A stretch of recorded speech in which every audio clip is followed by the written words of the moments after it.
Hi, Jeremy. Just a couple little tweaks, CSS tweaks and whatnot. The gray part you were witnessing down here, that was just I had actually extended the background, but I didn't change the number, so I did that now. So you won't see that. But the question now, the other thing with the logo here is it pops into the middle. That's actually something you can tweak on your end. I'll just show you where. I'm doing it for you anyways. Right here in the site styles mobile.css, when we hit a 740 screen width or less, the font size changes, and we've changed it to something called vertical width, viewport width, sorry, and we give it a value of 7. Now that's basically 7/100ths the width. There's a bit of a mathematical formula. Basically, this is a number here that you can change. So if I change this to 6, what will happen and I save it, we'll go here. I'm just going to refresh the page a little bit. The logo is a little bit smaller now. You can see that, right? So it's not quite as big. So you can have it sort of change to whatever size you want. But the thing I wasn't able to, or I came across, is when you said the images were stacking. If you're moving the browser around, if you're testing like that, yeah, I can see that happening.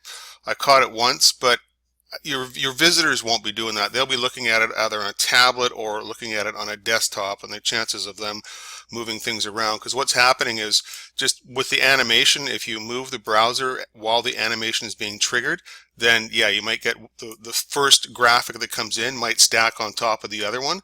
But if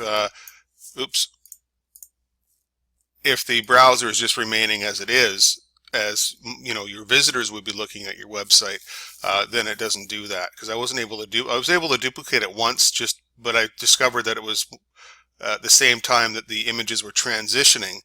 And of course, now what you're having is you're having a browser being resized, and the animation, all this is actually based on the width of the browser. In order for it to figure out where to put the images, it does a left of 110% and some other calculations to determine where the button, the title, the paragraph, and where the image reside. So if you're sort of playing around with things while it's actually doing the animation, then it's doing double calculations, which is just going to look weird in some cases, which is probably what you caught. But anyways, I'm just sort of, I try and target, you know, the desktop, and then a tablet, say in right about here, that would be your tablet and portrait, and then sorry, portrait here and landscape here or here, right? And then your phone would be right about here. So I hope I've nailed your questions. I've just updated the styles.css and the mobile.css, so I'm just going to put those back up if you want to download those, and let me know if that works for you there.